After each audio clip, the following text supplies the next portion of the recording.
Assalamualaikum warahmatullahi wabarakatuh. Kali ini kita akan mempelajari tentang program linier bagian 1.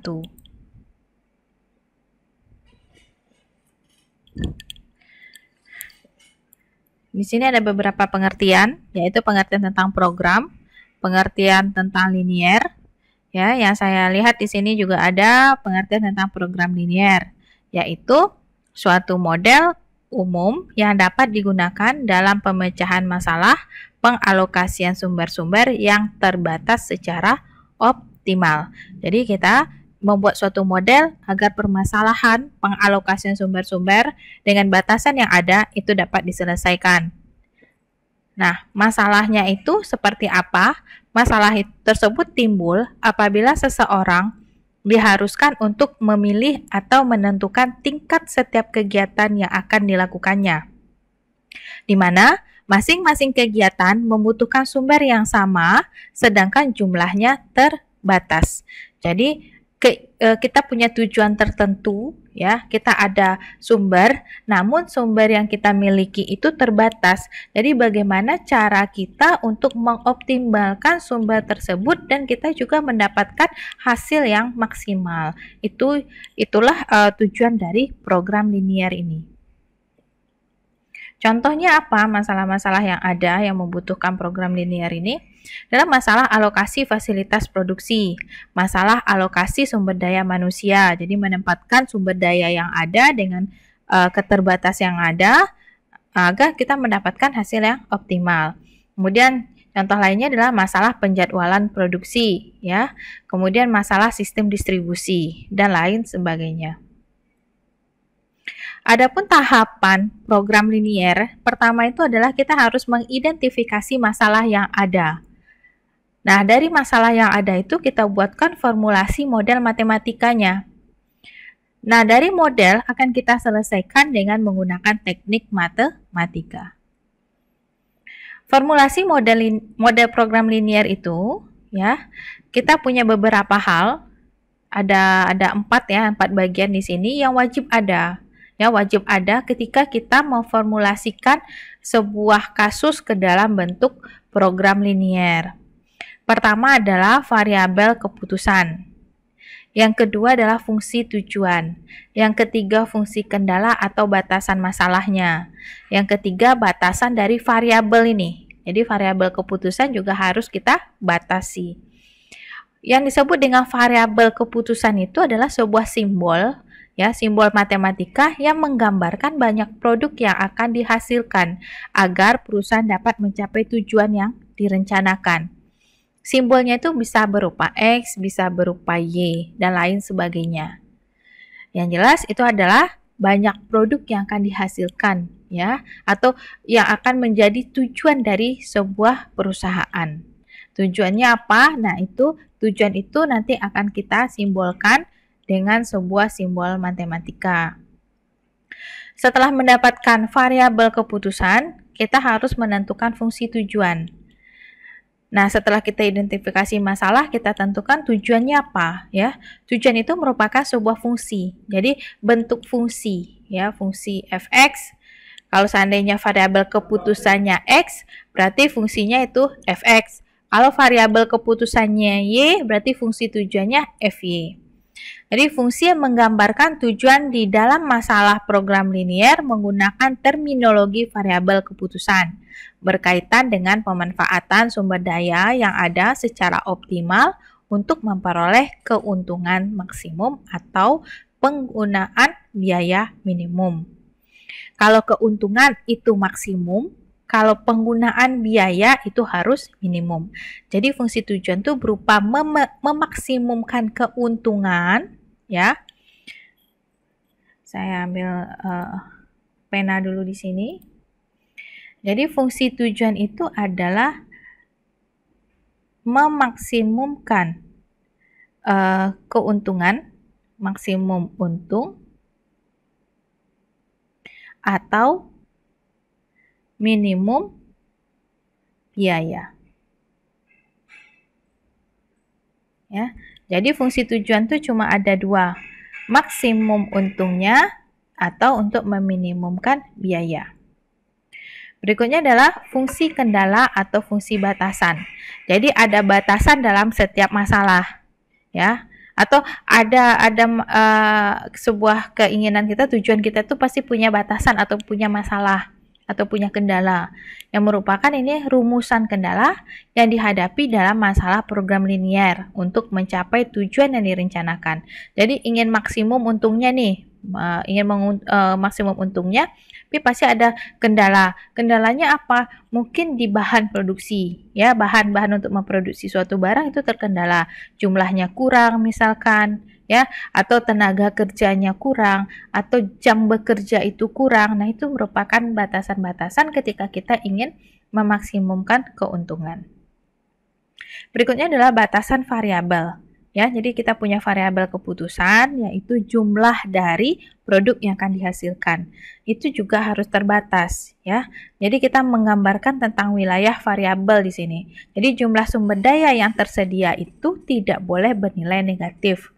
Kalau negatif berarti kita mendapatkan kerugian, ya. Sumber daya itu tidak boleh minus. Kalau minus, datangnya dari mana kita ingin memproduksi suatu barang. Oke. Jadi variabel keputusan itu harus kita sampaikan bahwa dia harus non negatif atau positif posisinya. Oke, contoh pertama ini adalah contoh bagaimana kita melakukan pemodelan program linear, ya, membuat model program linear. Jadi ini ada sebuah cerita, ya, sebuah cerita. Ada sebuah perusahaan mainan anak-anak memproduksi dua jenis mainan terbuat dari kayu, ya. Jadi ada produksi, ingat, produksi, ya. Ada yang diproduksinya mobil dan juga motor. Nah, kalau dari sini saja kita sudah tahu bahwasanya nanti variabel keputusannya, ya, variabel keputusannya ada dua, yaitu X1 dan X2. X1 mobil, X2-nya motor, ya, mainan motor.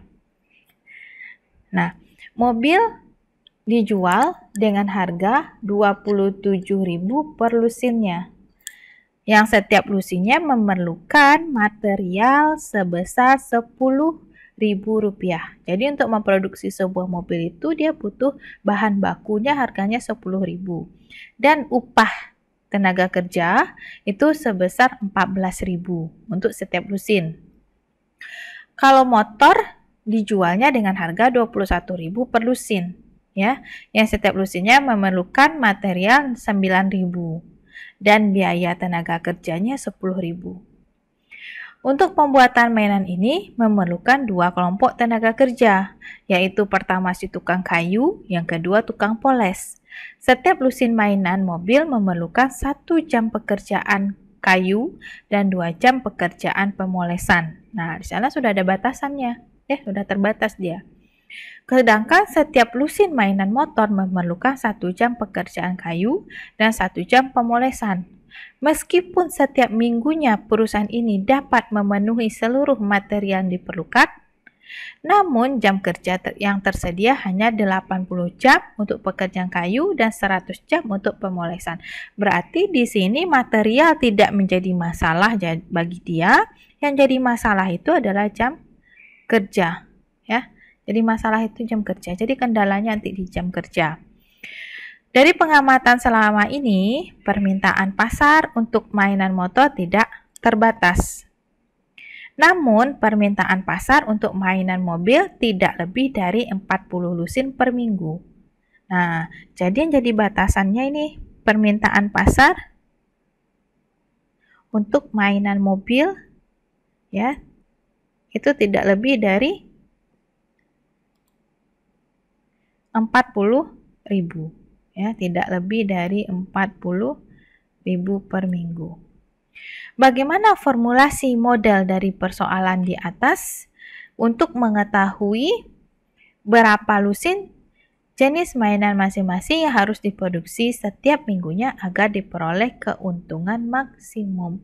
Jadi dengan batasan yang ada, ya, dan kita tahu berapa harga jual, batasannya apa, jadi kita ingin mengetahui berapa sih harus diproduksi agar kita mendapat keuntungan, ya. Nah, di sini kita lihat, kita susun dulu modelnya, ya. Susun model itu adalah variabel keputusan. Buat dulu variabel keputusan. Tadi kita sudah dapat variabel keputusan kita itu ada 2, yaitu X1 dan X2. Ya, X1 untuk mobil, X2 untuk motor. Kemudian fungsi tujuan itu adalah memaksimumkan keuntungan. Kita tahu bahwa konsep keuntungan, ya, rumus keuntungan itu adalah pendapatan dikurang biaya yang kita keluarkan. Pendapatan kita adalah seperti ini, 27X1 tambah 21X2. Dari mana datangnya 27? Pendapatan itu kan dari, kalau kita menjual, ya, kita menjual mobil mainan mobil ini kita jual 27.000 per lusin, ya. Sedangkan mainan motor itu kita jual sebesar 21.000. Jadi modelnya adalah keuntungan itu, ya, pendapatan kita itu adalah 27. Jadi ini sebenarnya itu pendapatannya, ini sebenarnya 27.000 X1 ditambah 21.000 X2, ya. Ini saya simpan dulu, ya. Simpan dulu, nanti baru dikalikan terakhir, ya. Yang ini saya simpan. Ribuannya saya simpan dulu, jadi supaya ini menyederhanakan bentuk saja, menyederhanakan model.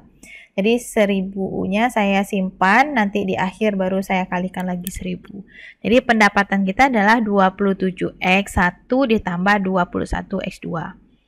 Oke, biaya material. Kita lihat lagi di sini, biaya material yang kita keluarkan. Nah, biaya untuk ini, lihat di sini, untuk mobil setiap memerlukan material itu sebesar 10.000. Sedangkan untuk motor itu sebesar 9.000. Jadi biaya materialnya 10.000 X1 tambah 9.000 X2. Yang 1000-nya saya simpan lagi. Jadi di sini biaya materialnya 10 X1 ditambah 9 X2.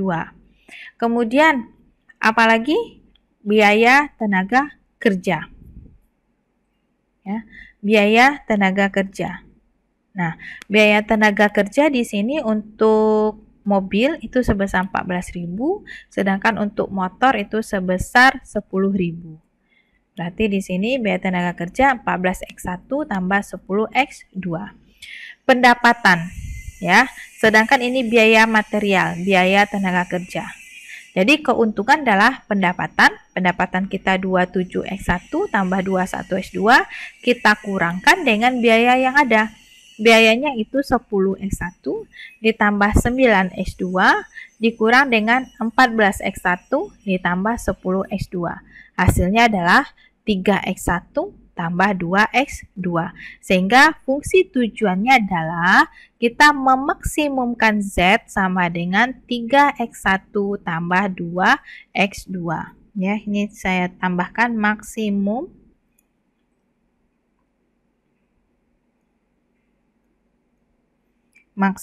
Z sama dengan 3X1 ditambah 2X2. Itu dia. Jadi fungsi tujuannya kita adalah memaksimumkan Z sama dengan 3X1 tambah 2X2. Ini cara menyusun variabel keputusan dan cara membuat fungsi tujuan. Namun di soal biasanya fungsi tujuan ini langsung saja kita mendapatkan pendapatan, langsung tidak ada biaya material. Kadang-kadang ada soal yang tidak menunjukkan biaya materialnya berapa, biaya tenaga kerjanya berapa, tidak. Kadang soalnya biasanya dia langsung menyebutkan biaya, ya. Pendapatan, maksudnya pendapatan harga jual satu produk itu berapa. Nah, jadi kalau misalnya tidak ada biaya, tidak usah dicari berapa biaya material, berapa biaya tenaga kerja. Kalau di soal tidak ada menyampaikan ini, jadi langsung saja ke pendapatan. Jadi keuntungan sama dengan pendapatan. Berikutnya adalah fungsi kendala. Nah, bagaimana cara kita membuat fungsi kendala? ya, memformulasikan fungsi kendala. Kita lihat di sana kendala kita apa saja tadi. Kita punya kendala jam kerja, ya kan? Kita punya jam kerja kendalanya, kemudian kita mempunyai permintaan pasar, ya. Di sini kita buatkan. Jadi waktu pekerjaan kayu tidak lebih dari 80 jam. Ya, itu saya lihat tadi di soal. Waktu pemolesan tidak lebih dari 100 jam katanya. Dan mainan mobil yang dibuat tidak lebih dari 40 buah. Hanya mobil ya, bukan motor. Jadi waktu pekerjaan kayu tidak lebih dari 80 jam. Nah, kita lihat untuk mengerjakan satu mobil itu. Nih, untuk pembuatan mainan ini memerlukan dua kelompok kerja. Nah, mobil, ya saya kasih tinta biru dulu.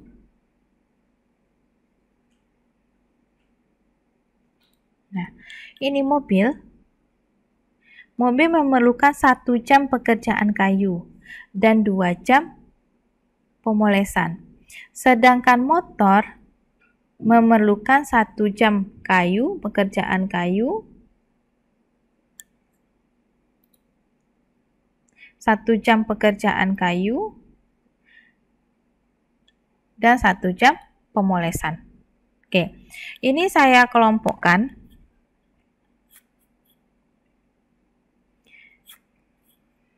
Jadi fungsi kendala yang saya kelompokkan itu bukannya ini ya, bukannya mobil, bukannya motor, tapi pekerjaannya. Jadi pekerjaan kayu untuk mobil itu 1 jam. Untuk motor itu 1 jam. Kita lihat di sini. Pekerjaan kayu, ini kayu. Untuk mobil 1 jam, ya ini 1 jam untuk mobil, dan cari motor. Motor kayunya berapa? Pekerjaan motor memerlukan 1 jam pula pekerjaan kayu. Nah, batasannya di sini dilihat bahwa untuk mengerjakan pekerjaan kayu itu punya 100 jam. Ya. 80 jam, sorry. Yang di sini tersedia waktu 80 jam untuk pekerjaan kayu. Berarti untuk membuat mobil plus mengerjakan motor, ya, dengan pekerjaan kayu ya, mengerjakan pekerjaan kayu untuk mobil dan motor itu tidak lebih dari 80 jam. Berarti untuk mobil kan tadi 1 jam, untuk motor juga 1 jam. Berarti ini 1 kali X1 ditambah 1 kali X2 tidak boleh lebih dari 80 jam. Di X1 ditambah X2 harus kurang dari atau sama dengan 80. Nah, waktu pemolesan kita lihat di sini total ya, waktu untuk semua pekerjaan pemolesan itu cuma diberi waktu 100 jam. Sedangkan kita lihat di sini untuk memoles satu mobil kita butuh 2 jam. Untuk memoles satu motor kita butuh waktu 1 jam. Jadi memoles mobil dan motor itu tidak boleh lebih dari 100 jam. Itu yang menjadi batasan. Nah, jadi 2 kali ya, 2 jam memoles mobil ditambah 1 jam memoles motor itu tidak boleh lebih dari 100 jam. Ya. Nah, jadi ini tergantung jumlah mobilnya berapa. Kalau 1 jumlah mobilnya berarti 2 kali 1 ditambah dengan 1 buah motor. Itu harus kurang dari 100 jam. Berikutnya adalah kendala kita di sini, dia menyampaikan permintaan pasar, ya, permintaan pasar untuk mainan mobil tidak lebih dari 40 lusin per minggu. Ya, jadi X1-nya tidak harus kurang atau sama dengan 40. Itu dia. Ya, karena permintaan mainan mobil tidak lebih dari 40. Berarti harus kurang atau sama dari 40. Itu cara membuat fungsi kendala atau fungsi pembatas. Berikutnya adalah batasan variabel ya atau pembatasan tanda. Nah, pembatasan variabel yang saya sampaikan tadi bahwasanya semua produk yang harus dihasilkan itu masing-masingnya harus non-negatif. Non-negatif itu artinya adalah dia harus besar sama dengan 0. Itu yang disebut dengan non-negatif. Harus besar sama dengan 0. Nah, ini adalah kesimpulan. Ya, kesimpulan dari yang kita buat tadi. Jadi bentuk model atau model matematikanya ini. Ya, bentuk model matematikanya. Jadi tugas kita di sini adalah memaksimumkan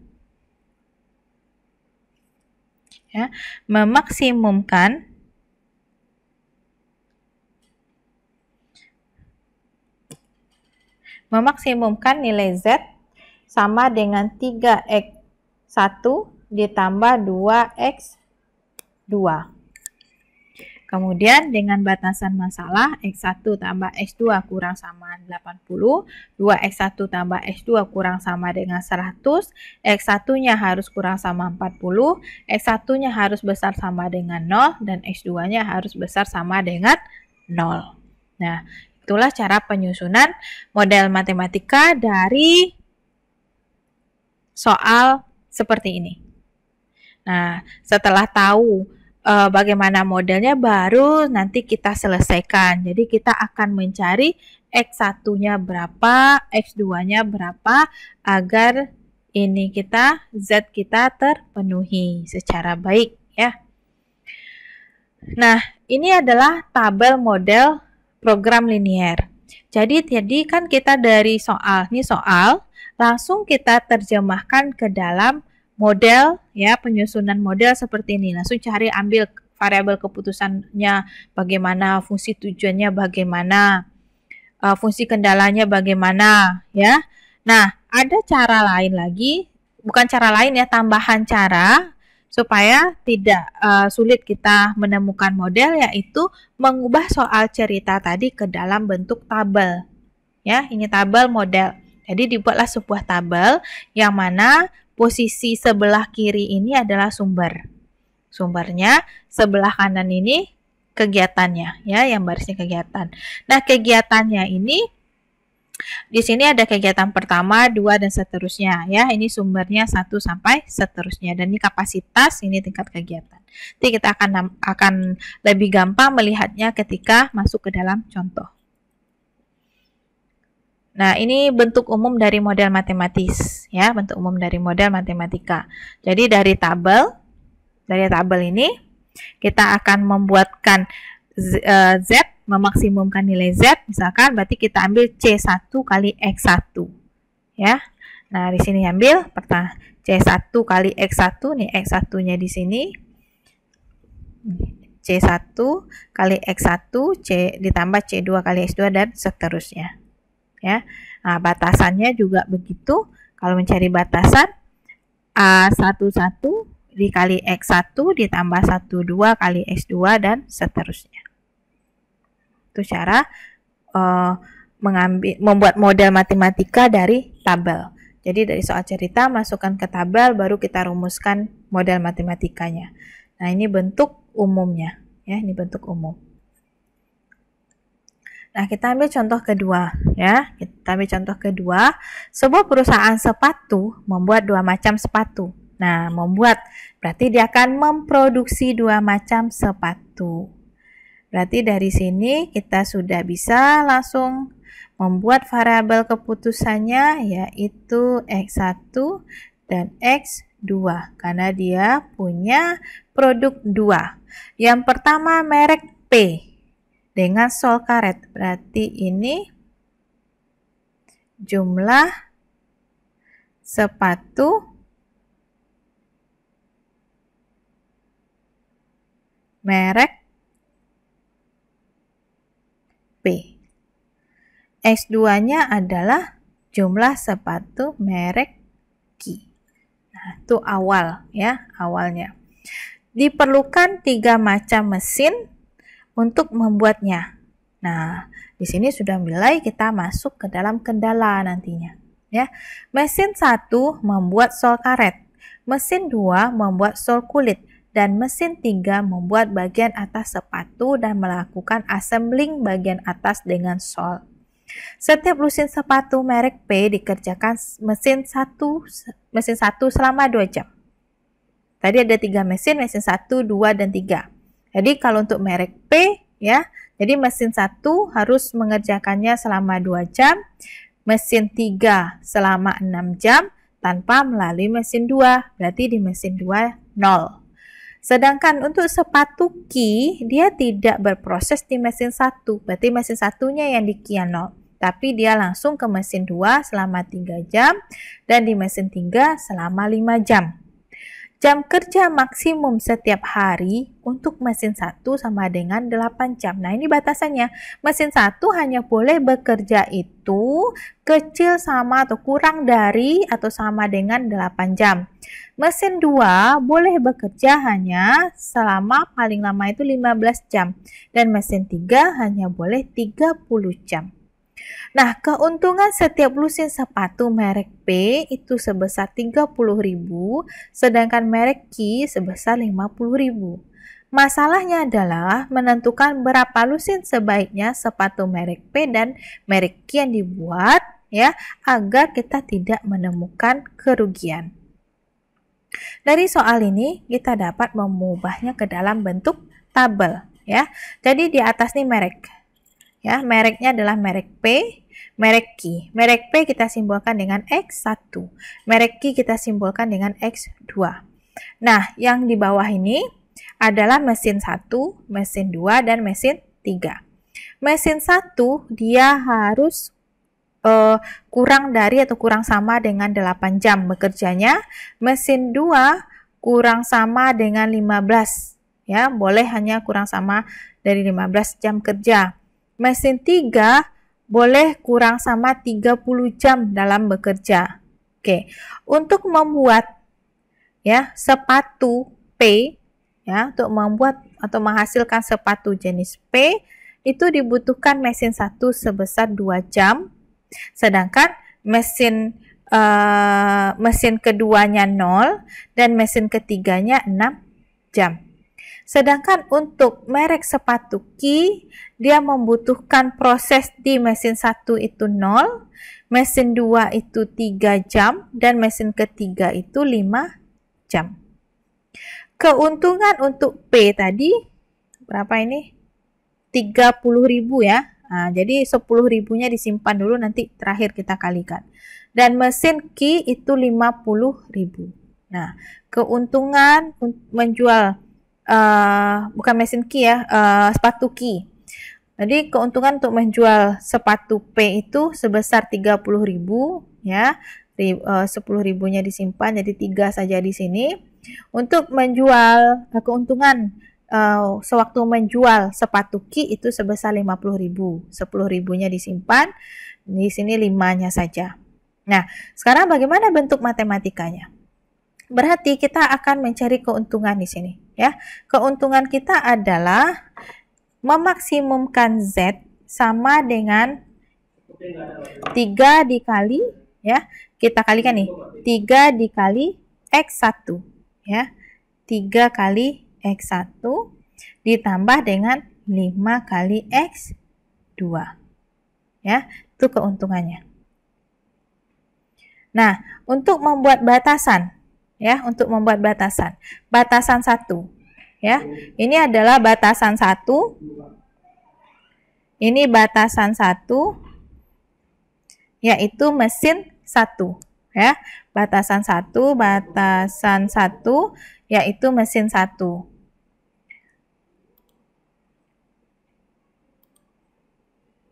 Misalnya saya hapus sebentar.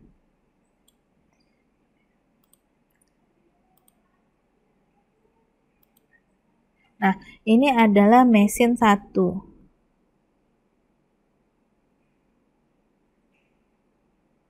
Ya, ini mesin 1. Nah, ini mesin 1. Kita lihat di sini mesin 1 batasannya itu harus kecil sama dengan 8. Kita lihat di sini di mesin 1, kita kalikan 2 dengan X1.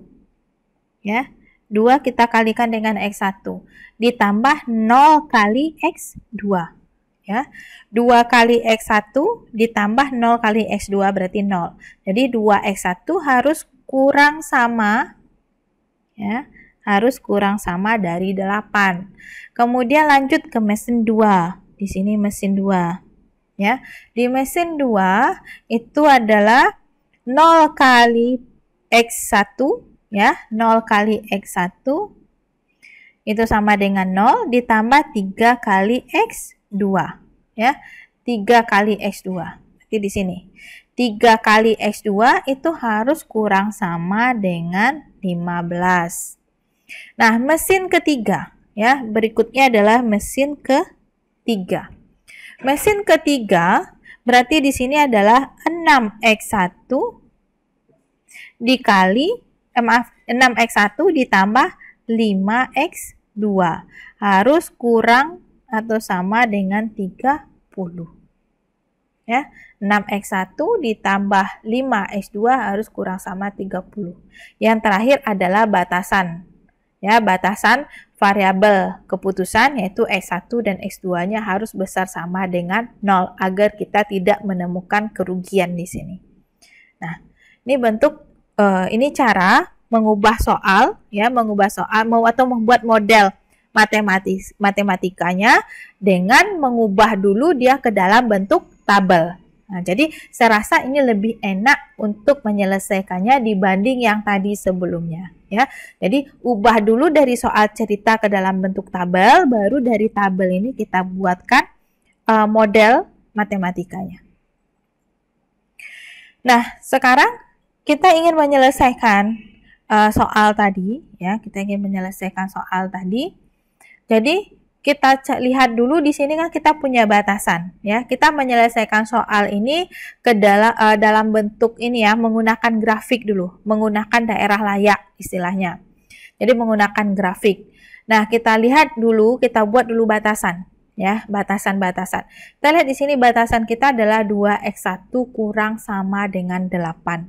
Nah, bagaimana bentuk grafik? Pertama harus saudara buat itu adalah di sumbu datar ini, ya, sumbu datar ini adalah X1, sumbu tegaknya adalah X2.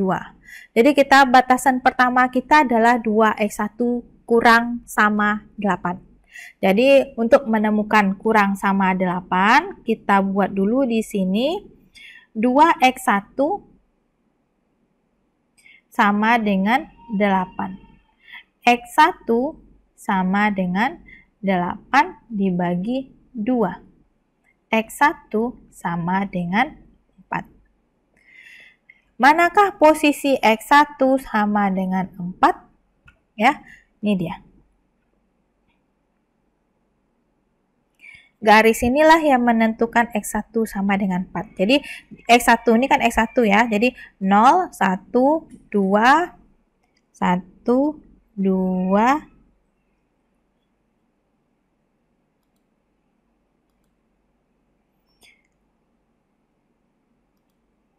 ya, 1, 2, di sini 3, ya, dan di sini 4, ya, di sini 4. Nah, jadi X1 sama dengan 4 berarti di poin 4 ini kita ambil garis lurus. Garis lurus dari atas, ya, garis tegak lurus dari atas. Nah, inilah yang disebut dengan X1 sama dengan 4. Nah, sedangkan fungsi batasan kita adalah 2X1 kurang sama dengan 8, ya, atau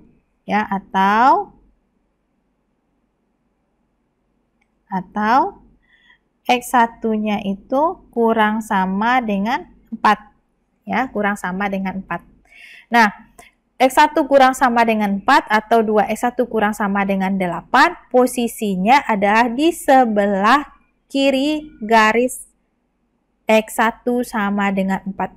Jadi yang di arsir hijau itu adalah daerah, ya, fungsi batasan kita 2X1 kurang sama dengan 8. Ya.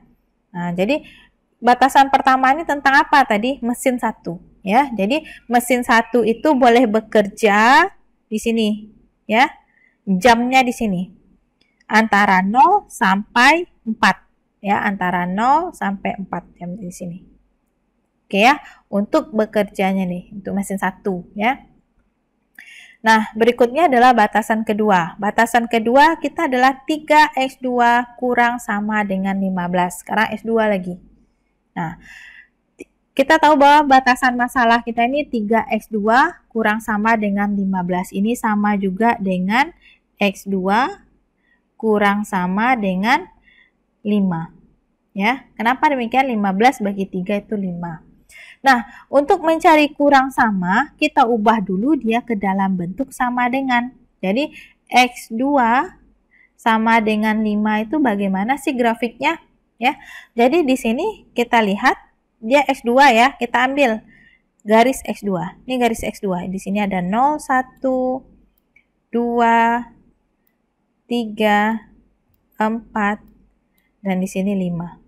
Tepat di titik 5, kita ambil garis lurus, garis mendatar, ya. Garis mendatar di sini yang sejajar dengan x1. Nah, inilah yang disebut dengan garis x2 sama dengan 5. Sedangkan fungsi batasan kita adalah x2 kurang sama 5 atau 3x2 kurang sama dengan 15. Berarti karena dia kurang, berarti dia di bawah. Kalau lebih, berarti di atas. Ya. Nah, ini adalah fungsi 3x2 besar dari 15. Ya. Yang di sini, ini dia. Di atas ini. Nah, ini adalah 3x2 besar dari 15. Sedangkan yang kecil dari 15 ini. Yang saya arsir. Oke ya. Nah, batasan ketiga kita adalah 6x1 ditambah 5x2 kurang sama 30. Nah, bagaimana pula cara mencarinya? Nah, di sini kita misalkan dulu. Ya, kita misalkan.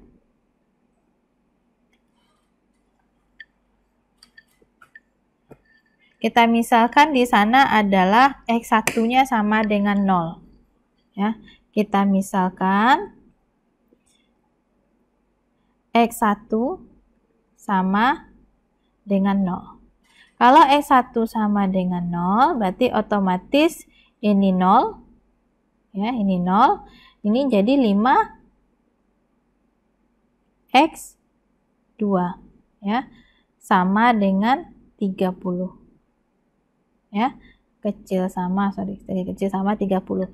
Berarti di sini adalah x2-nya harus kecil sama dengan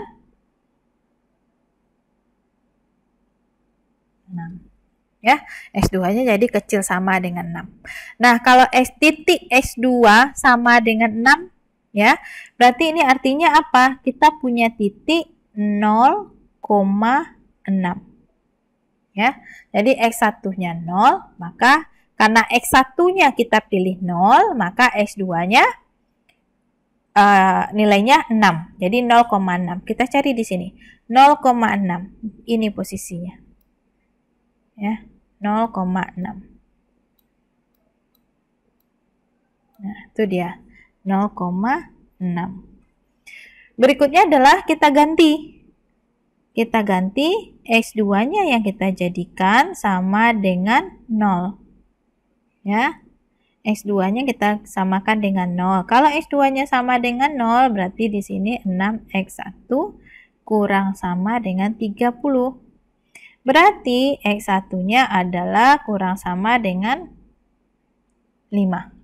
Artinya, titiknya yang kita peroleh adalah 5,0. Ya. 5,0. 5,0. Berarti ini dia. Ya. Ini titik 5,0. Nah, kita sudah punya dua titik di sini, maka kita gabungkan dari dua titik ini 0,6 ke 5,0. Sehingga fungsi batasan 6x1 tambah 5x2 kurang sama 30, dia berada di sini.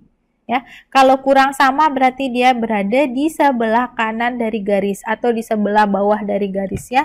Jadi sebelah kiri ya.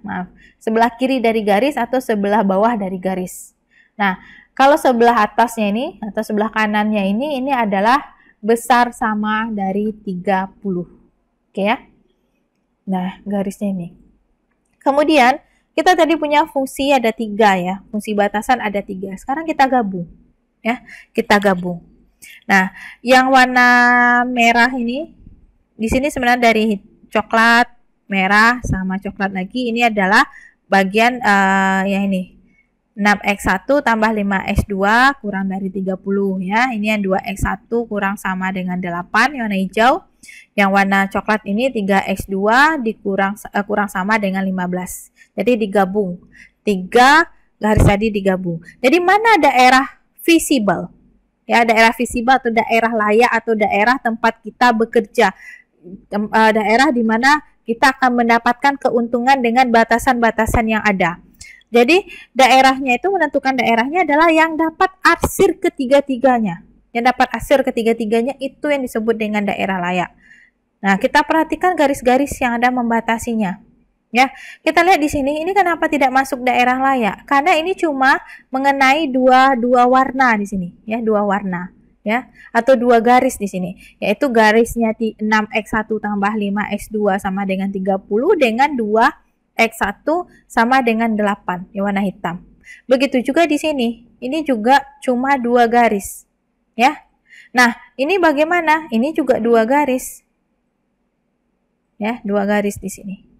Nah, maaf, bukan 2 garis. Ini adalah posisi paling kanan ya, posisi atas. Jadi dia besar sama. Karena dia garis ini di atas garis 6x1 tambah 5x2 sama dengan 30. Dia di sini warnanya juga 3, tapi masalahnya kita adalah nilainya ini kan harus kecil sama 30 tadi ya. Harus kecil sama 30. Berarti daerah layak kita itu yang di bawah, ya. Nah, ini cuma 2 warna ini. Punyanya hijau sama punyanya coklat. Jadi seperti ini, pudar. Nah, daerah layaknya mana? Daerah layak ini dia, yang warna merah. Karena dia punya ketiga-tiganya, ketiga-tiga batasan di sini. Ya, dia dibatasi oleh ketiga-tiga batasan. Jadi kita dapatkan daerah-daerahnya dengan batasan titik ya. Ini titik 0, kemudian ini saya beri titik A, titik B, titik C, dan titik D.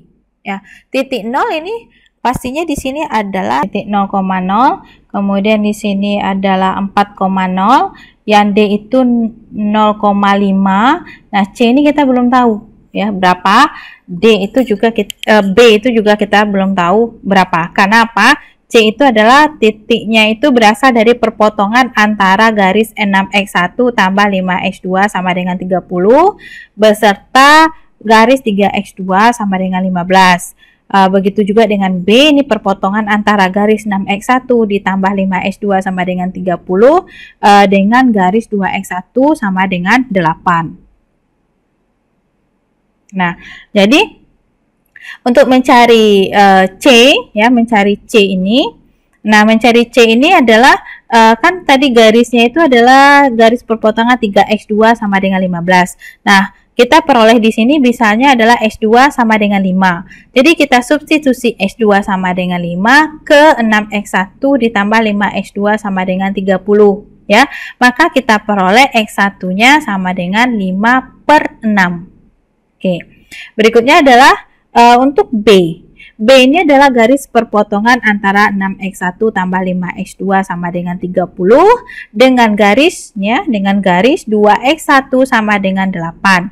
2x1 sama dengan 8 itu sama dengan x1 sama dengan 4. Kita substitusi lagi ke sini ya. Setelah kita substitusi, maka kita peroleh x2-nya sama dengan 6/5. Oke, langkah kita selanjutnya adalah nilai-nilai atau titik-titik pada A, B, C, dan D ini kita substitusikan ke nilai Z. Z kita itu sama dengan 3x1 ditambah 5x2. ya. Untuk titik D, maka X1-nya adalah 0, X2-nya adalah 5, berarti kita substitusi ke dalam Z, berarti nilainya 25. Sedangkan untuk titik A, nilainya 12. Untuk titik C, itu nilainya 27,5. Dan untuk titik B, itu nilainya 18. Nah, apa arti nilai-nilai ini? Arti nilai-nilai ini adalah mengindikasikan bahwa ini adalah laba maksimum atau maksimum laba yang diperoleh jika kita memproduksi barang-barang sebanyak yang ditentukan nilai X1 dan X2. Tadi kita sudah simpan nilai itu 10.000, maka ini kita kalikan 10.000. Kita lihat di sini kalau kalikan 10.000 untuk titik D adalah 250.000, untuk A itu 120.000, untuk C itu 275.000, sedangkan untuk B adalah 180.000. Dari 4 titik itu ternyata yang paling besar atau paling tinggi nilai Z-nya itu adalah pada titik C. Ya, pada titik C sebesar Rp275.000. Nah, artinya apa? Berarti dengan kita memproduksi 5/6 sepatu P dan ditambah 5 sepatu Q, maka keuntungan yang kita peroleh ketika kita setelah menjualnya adalah Rp275.000. Sedangkan untuk D, ya, D ini artinya apa? Kita memproduksi sepatu P itu sebanyak 0 buah. Sedangkan untuk sepatu Q sebanyak 5. Keuntungan yang kita peroleh sebesar 250.000. Jadi nilai-nilai inilah yang akan kita rekomendasikan kepada pemilik perusahaan. Jadi berapa banyak sepatu yang akan dia produksi sehingga dia mendapatkan keuntungan maksimum. Oke. Berikutnya adalah apabila batasan bertanda besar sama tadi, ya, pada batasan ketiga ini kita coba ubah dia menjadi kecil sama, ya, batasan kecil sama kita ubah menjadi besar sama, di manakah posisi daerah visible-nya? Nah, daerah visible-nya itu posisinya di sini jadinya. Ya, posisi daerah visible-nya di sini. Kalau seandainya batasan kita 6X1 tambah 5X2 itu kita buat besar sama, ya. Besar sama dari 30. Berarti daerah visible-nya di sini. Karena besar sama dari ini kan daerahnya sebelah atas, ya. Sebelah atas, kemudian sedangkan yang lain itu kecil sama. Jadi inilah daerahnya, ya. Yang lain tidak kita tukar, yang kita tukar cuma ini satu saja. Besar sama. Ini daerah visible-nya. Kalau ini daerah visible-nya, berarti titik-titik terdepan atau titik terluarnya adalah C, A, dan B, ya. B-nya ini 4,5, C-nya 5/6/5, A-nya 6/5,4. Nah, sama halnya kalau ingin melihat keuntungan, silahkan disubstitusi seperti langkah sebelumnya. Berikutnya adalah kalau fungsi batasannya itu kita jadikan sama dengan, ya, kita ubah kecil sama 30 menjadi sama dengan 30. Di manakah daerah visible atau daerah layak? Ya. Nah, daerah layaknya di sini, pas di garis ini. Ya, pas di garis ini adalah daerah layak kalau seandainya tandanya adalah sama dengan, ya. Berarti titiknya cuma 2, A dan C. Nah, jadi daerah layak itu maksudnya itu adalah untuk supaya kita mengetahui, ya, mengetahui di mana sih posisi atau tempat kita bisa memproduksi barang dengan aman dan mendapatkan keuntungan yang maksimum tanpa kita melanggar batasan-batasan yang ada, ya. Jadi titik-titik ini adalah titik-titik maksimumnya. Jadi kita lihat ini kan titik-titik terluar A, B, C, D. Ini adalah titik terluar, ya, titik terluar dari daerah visible. Itu akan kita cek. Berarti kita bisa maksimum di D atau maksimum di C atau maksimum di B dan maksimum di A. Ini daerah aman kita produksi, ya. Misalkan posisinya di sini 2,1, ya, 2,1 berarti 2 buah produk sepatu P dan 1 buah produk sepatu Q itu kita boleh memproduksi, ya. Nanti kita tinggal substitusi ke fungsi Z berapa kita mendapatkan keuntungan kalau kita memproduksi 2 produk P, 1 produk Q, ya. Ini posisi-posisi aman, ya. Nah, kenapa kita cek di posisi terluar? Karena kita berharap inilah posisi maksimum. Karena kita membutuhkan laba yang maksimum, berarti kita harus memproduksi yang paling maksimum. Maka kita cek itu adalah titik-titik terluar dari daerah visible. Ya, jadi daerah visible atau daerah layak itu adalah daerah di mana kita posisi aman, posisi kita paling baik untuk memproduksi barang atau memproduksi usaha kita dengan mendapatkan keuntungan besar tanpa kita harus menyalahi batasan-batasan yang ada. Oke, kita ini membahas tentang fungsi tujuannya memaksimumkan keuntungan. Jadi kalau untuk program linear itu fungsi masalahnya ada masalah maksimum dan masalah minimum. Masalah maksimum itu kita memaksimumkan keuntungan, sedangkan minimum itu kita meminimumkan biaya yang kita keluarkan saat kita memproduksi suatu barang. Jadi dalam dunia industri itu saja masalahnya, maksimumkan keuntungan dan meminimumkan biaya. Nah, kali ini di part 1 ini kita mempelajari bagaimana menyelesaikan masalah maksimum ya, supaya mendapatkan keuntungan maksimum dengan menggunakan solusi grafik namanya ya, daerah layak pada solusi grafik. Nah, untuk part berikutnya kita akan belajar masalah minimum, bagaimana menyelesaikan masalah minimum dengan menggunakan solusi grafik juga. Oke, sampai ketemu di part berikutnya. Saya ucapkan terima kasih. Assalamualaikum warahmatullahi wabarakatuh.